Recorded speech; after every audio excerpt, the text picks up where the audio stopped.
So you mentioned multi-level marketing. What is your experience with multi-level marketing? What does that mean to you? Great opportunity, so it's not negative. It depends on what it is. Some people are super ethical, and you meet some good people. You really do meet some good people in it. But I think it's overall good. Yeah, I mean, multi-level marketing is such a broad industry, right? It can mean so many different things. So when I think of multi-level marketing, usually the first thing I think about is binary models, very pyramid based, where you do meet good people in those things, but a lot of times multi-level marketing is centered around a single product, right? Similar, yeah. It depends. It depends. It can be, but there's other. It could be a service. Not defending it. It could be a it could be a service. It could be a product. Yeah. And a lot of times they're very binary models, right? And so when I binary meaning one or two, one or the other. Correct. Okay. Usually there are rules to the system of how they can build those structures out. So it's like, hey Bison, I'm gonna sign you up in a multi-level marketing business with me, and I got you and I got another guy, and then I'm gonna help you find two guys, and I'm gonna help him find two guys, and we keep building it like that. Yeah. And those are the limitations on a lot of multi-level marketing. So instead of thinking of multi-level marketing, I like to think of it in terms of like network marketing, right? Which it can be interchangeable in some states, but the thing that separates most multi-level marketing or network marketing business that I found is the go-to-market strategy, right? Where a lot of times what people are trying to do is they're trying to build these Salesforce teams, right? Where, hey, I'm selling this really great product. I'm going to teach you how to sell this really great product, and then we'll build this Salesforce. So we don't focus on building Salesforce. The reason why is because, and this will all basically be encompassed around a relationship that I was able to earn years ago, a process that I went through, and people that I have direct counsel with in my life today that has allowed us to create ongoing streams of income versus a very active style of income. What do you do for work, Bison? So I'm in marketing, advertising, and I invest a lot of my money as well.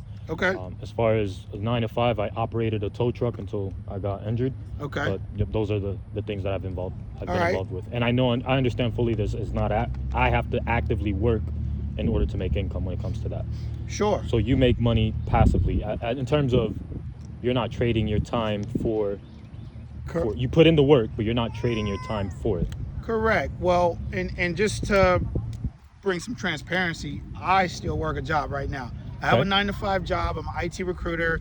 I work out of office in Lake Mary, and I am successful in my sales job, right? And the way I staff contracts, there is, for the working world, the active income world, there's a thread of residual income to it, but those residual incomes have a definite end date. You're saying that if you work in the traditional in the traditional sense, in my traditional job. So let's say I staff you. Depends what you do. It really depends on what you do. It depends. So let's say I staff you into a job, and that job is a contract, and I get paid residually as long as you go to work, but eventually the contract ends whether you keep working or not. So there's a definite end date on this 12-month contract that I can staff enough people to where for the next year I don't necessarily have to do a lot of active work, but then I have to go back and actively work again, right? And so that's what you see in a lot of like Salesforce type of opportunity, more of an active. I have to trade my time, and even if there's a little bit of a proceed, I got to still get back to trading my time on it. So we don't focus on things like that. And then there's more of the recruiting style models where I'm going to go out, I'm going to actively find people. It's what I do in my job. But recruiting is when there is there's like a particular skill set, right, that we're looking for. And I have this position, I do this in my job all day long, where I'm calling people up or I'm meeting people and I'm like, hey Bison, I got this job opportunity for you, and it's involved with I staff in telecommunications, hyper focused. I also do like cybersecurity and some of these other things as well.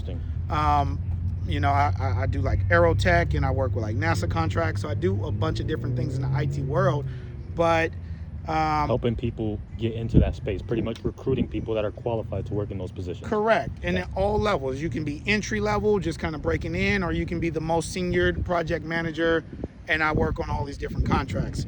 And that's the recruiting form where there's a type of skill set. So what my wife was communicating is that we leverage this industry of network marketing very broad, but our go-to-market strategy is one that aligns with the vetting process where the time of a mentor has to be earned because that mentor isn't going to get paid for the time that they spend with you directly. And then that relationship is built off the potential of what could be where the mentor is taking all the risks, investing time, energy, and money into that person to help build them up to be able to operate and run and own their own business that are producing all these residual proceeds over time, right? So what does a person like that look for in order to make that decision, right? So like what are the qualifiers that you as a mentor, potential mentor, would say, I'm looking for this, and this before I put any time into anyone, kind of like what you said? Yeah, well, so I'll answer that in a form of sharing my story with you a little bit. So my wife and I, we're from two different ends of the country. I'm from California, she's from Massachusetts, and we met here at UCF. So we undergraduate in UCF. We were healthcare undergrads. It's what we thought our life was going to be in. But even then, I was pursuing it, if I'm being honest, a little bit for the wrong reason. I actually played football all the way up to the collegiate level. College? All the way up to college. Okay. Yep. Never all the way heard up to that college. The college level is just, yeah. No, I never heard it. No. I need to improve my vocabulary. Don't dumb it down for me. Just teach me. Understood. So I can come up, you know what I mean? Collegiate level. So yeah, I played back in, like the 2010s. Yeah. I played out at Memphis. So I played some D1 football. And my goal was to go to the pros, as most young athletes are, Realized that wasn't going to be my track. Figured I'd, pick up like trying to be a doctor because, hey, doctors make a lot of money. They have these great lifestyles. And I realized that I was in pursuit of lifestyle more than I was in pursuit of the impact at that time, right? Younger version of myself. Well, all along as I'm meeting my wife and we're going through these classes, I was just talking in this way. Bison, right? I said it right? And Joshua, right? Yep. I was talking this way where I was like, listen, one day I just know that I'm not going to be working a job for another man. I'm not going to be building other people's dreams. I'm going to be an investor. I'm going to find a way to create enough ongoing income where we can live this way that we want to live. And my wife thought I was absolutely crazy, but I knew that there were ways to doing it. The problem was then I thought that I had to be a professional entertainer, so an athlete, a rapper, something like that. I thought that I had to build up enough money so I can invest it in stocks and real estate, which I've been able to develop out a little bit of a real estate portfolio. Nice. Congrats. I appreciate that. I actually did that before I went into this realm, in this space of creating business, because what I realized about the investing realm sector is that a lot of times we're trying to invest the money that we have to live and eat and build a life on anyway. So it makes it very difficult to make a business decision when the livelihood and survival is also attached to it. So I did some things and I still have a portfolio from that, but it wasn't what it could be if I had 50 grand, let's say, for example, that I can say, well, I'm gonna take this 50 grand, I'm gonna put it into this investment. I don't care what happens to it because I also have a year worth of expenses in the bank. Got you. So you're saying that initial investment was an important one. It was needed in order to survive versus just having an additional investment to not necessarily play with, but you could put it in another area that wasn't really, you could let it sit and it wouldn't impact you. Is that right? Really? You can think about it differently, right? Yeah. Because how many people, I could tell you, I got tons of friends who invested into Bitcoin or they do day trading or whatever case it is. And just like you said, there is a lot of positivity in those things. Mm-hmm. The problem is the same guy who would take $500 and then put that $500 into something, a couple months later, he's talking about how he's having a problem paying his rent. So he's pulling the same money back out that he put in. Interesting, yeah. So you can't really make a real business decision when you're making a livelihood decision at the same time. So I started being educated on that. I'm rooted in my faith. That's my belief. I don't push that onto people. But I believe my life is a gift from God, and what I do in my life is a gift back. And so that comes along with believing in the power of manifestation and believing in and just like having faith and evidence of things that aren't seen but are believed. And so I just started speaking away, right? Where I knew I'm from Oakland, California, very gang-ridden, drug, violent type of a city. I grew up in that. Sports was my way out of it. And my environment was very much attached to people like that. Love my family, love my people. But I also saw if I stayed on the path that where I was going, exactly where I was going to end up. So I knew I had to change my circle. I knew I had to get around better people. I started manifesting that I wanted to have more positive people come into my life. I wanted people to, people that were succeeding at a higher level. There's this adage that says, show me who your friends are, Bison. I've heard it. And I'll show you who you are. Yeah, right? I've heard it, yes. We become the 5 people that we spend the most time with, but we don't evaluate who those 5 people are. Yeah. That one of those 5 people could be the person that we're listening to on the radio every single day. We're associating with them. It actually is. It is. It is. 100%. Yeah. It doesn't have to be, it's not even the physical person. A lot of times it's, like you said, the radio. TV, radio, TikTok, whatever it is. Everyone has their own vices, right? I agree. And so I was speaking that way. And so a couple weeks later, I'm shooting for this internship with the Orlando Magic to be a part of their like healthcare traveling team. And, we're just like on the cusp of graduating in the next year. I applied for a med school, all these different things where one night, divine intervention, man, driving down the road, I passed this Publix up. My wife was like, man, we should go into that Publix. I'd already passed it, couple lights down the street. There's actually a Publix closer to my house, but for whatever reason, I popped a U-turn and I went 2 lights back and I went into this Publix. And I'm in this Publix. It's like 9:45. Publix is getting ready to close in like 15 minutes. There's nobody in the store. And I'm grabbing some Publix chicken. I'm grabbing some bread. And in the bread aisle, there's this gentleman who's wearing a short gray suit, very sharp, probably about your stature. And he's like looking for a specific type of bread. And he's like, hey, yo, do you know where I can get like a fajita bread at? I was like, I don't know where fajita bread is at, man. I don't work here. I was a little bit more aggressive then, had dreads like you. I was a different kind of a person, But I remembered, for whatever reason, what I was manifesting, what I was talking about, positive people. So I developed enough confidence in myself then to look at this guy and say, man, it's late at night in Publix, man. You dress in a full suit. What do you do for work? Interesting. And you asked him. I asked him. And I never would ask a person a question like that. Yeah. For whatever reason. And so he says, well, I'm a business developer. I'm overseeing like 50 different Mercedes dealerships right now. And I'm like leading all the like training for the sales forces and all of this. He was only 22 years old. So he's a young guy with a very prestigious, incredible job. And here I was 5 years older than him, graduating and trying to pursue what was still big things.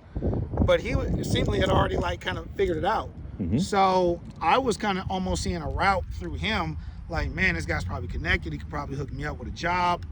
And then he proceeded to tell me, he said, but I'm actually more excited about a mentor of mine who I received an offer from. He was an engineer out of a company called Lockheed Martin. I've heard of them, actually. I was connected with someone that worked for them for years, but yeah, go ahead. They're a top... She worked as a recruiter for them, I believe. Okay, so She does what I do. I actually might be exploring an opportunity with Lockheed Martin because of the job aspect. But, I mean, I'm more so focused on developing ongoing income. No job at all one day, right? Yeah. But he tells me that, so instant credibility. I'm a credibility guy, Bison. So he says Lockheed Martin. I'm like, okay. He said head senior systems engineer, walked away from his job at 36 years old. And I was like, all right, that's different. People don't just walk away from their jobs. He said, yeah, he didn't only walk away from his job. He also replaced his wife's full-time income, and she was only 29, and she was a 4th grade teacher. So at a very young age, they walked away from their jobs. So here's what I do know. I don't know everything. I know a little bit about a little bit. I know that engineers and teachers don't make that much money to walk away from their jobs, because then my wife would have became engineer and teacher.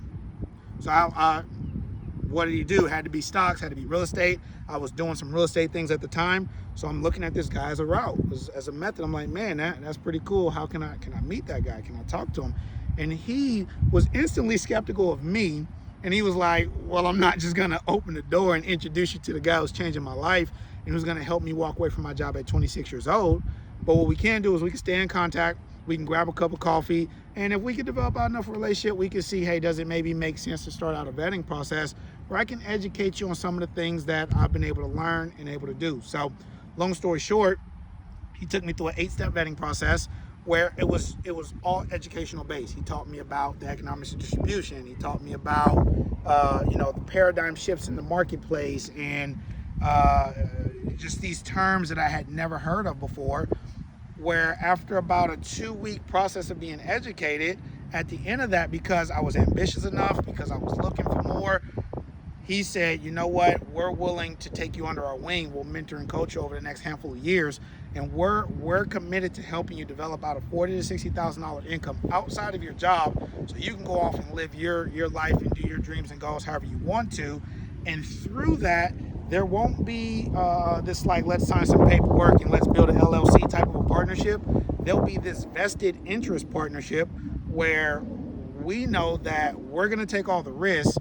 We won't be able to make a dime unless we help you make $1, but then the dime that we make doesn't come out of your dollar. So you don't get 90 cents. From the money cents. that individual helped you make, which is fair. No. Not It's directly. From a third-party entity that says, hey, you've now helped another online storefront operate and create success, so we're going to also reward you for doing it the same. So then the partnership between me and him became how well can we maximize the distribution that we were leveraging, the education and the mentorship, these 3 different systems where, circling it back around to multi-level marketing, those usually not only are binary pyramid models where a lot of times you see the guy at the top of that making all the money and the people can never make more money than that person. That's why I'm not a huge fan of multi-level marketing, but I am a fan of e-commerce and I am a fan of multiple systems. When you look at multi-level marketing, there's usually one system in place. And that one system has that service of insurance, or that service of we sell water or whatever it is. But when I realized, okay, there was multiple different systems. Systems is an acronym, stands for save yourself time, energy, money. Gaining access to that system started my wife and I's journey to being able to learn how to have multiple online storefronts. And so now we have about 30 online storefronts, different areas of the country that are all producing residual proceeds for us. That person is earning, so they're winning. We're earning, so we're winning. And we help set them up because of the relationships that we have in our corner. I tell people all the time, I do okay. I got a 6-figure style corporate job. It took me years to get to that point. I've developed a little bit of a real estate portfolio. If you ever heard of like tax liens or wholesales, I've done some wholesale flips. Nice. I have about a dozen or so tax liens that are operational for me. But I tell people all the time, I'm not the pinnacle of success, right? Because I might make this little bit of money. I have a extended mentor, not my direct mentor. My direct mentor, he retired from his job at 26 years old. He retired his wife at 28. They're now 28 and 30 years old. They don't have jobs, right? So I'm still working to get to that point. Of course, we're always trying to get to the next level regardless. But then me and him share a mentor who makes $400,000 a week, and he'll turn around and say, man, I don't know how you guys survive on those incomes. Yeah, it stretches you though. It stretches you. Stretches. Oh my being goodness. around people like that look at you as you're broke when you just realize like you're thankful for the fact that you just leveled up. Oh my God. I see where that comes from. It's like a rubber band, man. You start stretching it, you let it go, it never goes back to how small it was. So being respectful of time, because I could tell we could probably roll for a long time. Sure, yeah. I would like to get more information. Okay. But if not for me directly, maybe in creating content as well, maybe somebody else that views this will be able to get in connection with you. Sure. And so if we had to end on this, where would somebody be able to reach out to you if it's something that piques interest? Is this the method of doing it? And if not, that's okay. I asked this because I want to make sure that you get some value from it, even if it's not through me directly. Sure. And this would be the same format that when we sit down, I would like to document it and continue getting value outside of just me. So if it's not me directly, maybe somebody else would be able to connect with you. Is that a possibility? That is a possibility. So just thinking about that. So back to like, I'm a big fan of observe the masses and do the opposite. I believe that. Right? You can go. I like how that sounds. You can get online right now and you can find access to distribution systems and education. Okay. Right? Yeah. But those aren't the secrets, in my opinion. In my opinion, the secret is the relationship with somebody who's already created success. I agree. Who says, hey, I'm going to help you be successful I as agree. well. Right? And so because of that, you can't, I mean, you can look my name up on like Facebook or Instagram or something. I'm not out there posting tons of content. Look at our lifestyle. I just how you met my wife she's in a coffee shop taking care of some work, and you guys happen to have whatever conversation you had that made sense for us to extend the conversation. That's how we operate, because I feel like the relationship has to be personal. Now, there are people that I work with that I have a personal relationship with, and then they might open up a door and say, hey, I met this guy and I want you to really meet him. And then so I might end up using that as an outlet to work with somebody else. But we're not a like, hey, you can find us on this website and come and sign up and this and that. And that's okay too. Right? Yeah. You can find those things. But with that, I can tell you a little side story. Long before I met my mentor today, I was this guy I was seeking, right? I was doing these real estate things. And so I actually heard this thing on the radio for a company called Fortune Builders, and it was coming into town and come and check us out. And so I went to this 2-hour seminar, and then they had this in the back, these laptops you can sign up. This is a real estate event, right? It was a real estate event. I'm familiar with it. And I went to it. Yeah. And I purchased the program. Yeah. And $500-600 maybe, I think. it was $1,500, right? And the $1,500 bought you a ticket to a 2-day conference event. Then at the conference event, they had these packages: $10,000, $20,000, $40,000. Upsell. Well, this is how hungry and ambitious I was. I took all the little money I had, and I put towards the smallest package that they had, and it earned me an 8-week mentorship program with a guy who would give me a 30-minute phone call and talk to me about how to do wholesale flips. Now, I was ambitious enough, I was hungry, I took value in that, and it helped me learn how to do some things. But after the 8 weeks, he was gone. And when I ran into a struggle, there was nobody there. So I got connected to the local RIA club, and there was great relationships there, and there was all these different aspects of being able to do business, but I didn't have that somebody who says, hey Josh, when you're having a problem with your wife, give me a call. Give me a phone call. When you're having a problem and you don't know how to deal with a particular situation, give me a phone call. Hey, when you have car problems and you're looking to buy a new car because of the lifestyle that you want to live, give me a phone call, because I have perspective. I've gone through things, and I can give you insight where you're a grown man, you're a business owner. I'm not your teacher, and I'm not telling you what to do, but I can give you maybe some ways to think about it, so now you can make better decisions. That's a type of relationship that you can't find on the internet. You can't just pick up. It has to be mutual. And some people might say, yeah, but that's casting a small net. I don't believe so, because I'm out here every single day just living my life anyways, right? To where I've come to a point where I don't have to no longer chase success because of who I've become, because of my self-image, where people naturally just want to know who I am. People naturally want to talk to me, and I just naturally have learned how to have enough people skills and have a conversation where even now, this is just us conversating, right? This isn't me like, hey, well, shoot, Bryson, well, hey, let me present you something, man. And you could have. And I could have. And then even when we sit down and grab some coffee and have a good conversation, that meeting there, that would really be for us to see, hey, let's just see if we get along, which we're getting along well and stuff, but let's just see if we get along. Let's see if we like spending time together. Let's build a little bit of a relationship. And then I'll maybe talk about some things that I would look for throughout the process with you, things that I think you should look for throughout the process with me as well. And then we can make a mutual decision. Does it make sense to go to a second step of an 8-step vetting process? Well, then now I'll give you a little bit of an overview. And then maybe next I'll introduce you to some people that I work with. And then maybe next we'll talk about some of the habits that it takes to succeed, and so on and so forth, until we get to a point where we can make an educated decision where we've lowered excitement. Because you start talking to people about financial independence, everybody's excited. Yeah.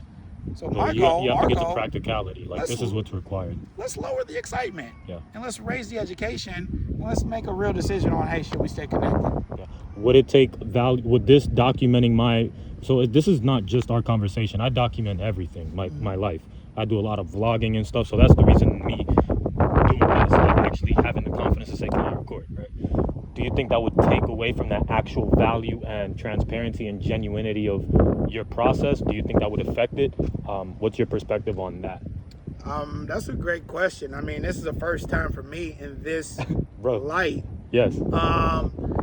You know, over time, I think that it could. I mean, this has been a very genuine conversation, but you know, there is such thing as you know, intellectual property.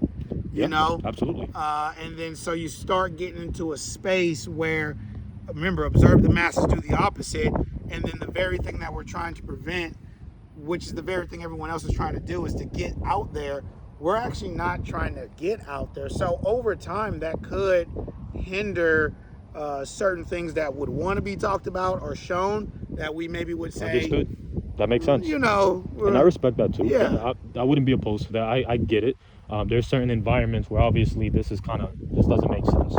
Sure. You know what I mean? And I'm self-aware enough to know what those spaces are.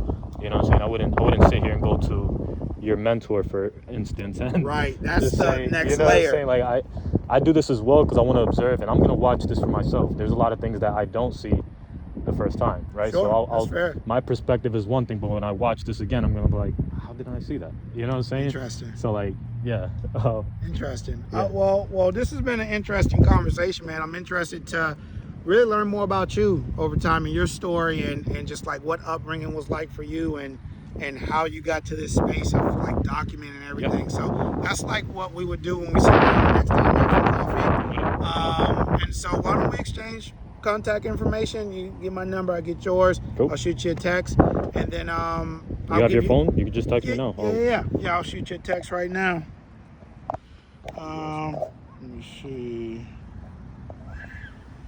I would have started documenting from here, but I did some documenting and both the batteries died. Dang. Yeah, but it's okay. You gotta stay prepared, man. You got I mean, tons of cameras out here. I see you. No, it's just this and my phone. So That's- it's hey, not tons of cameras. Doing well. What's your number? 760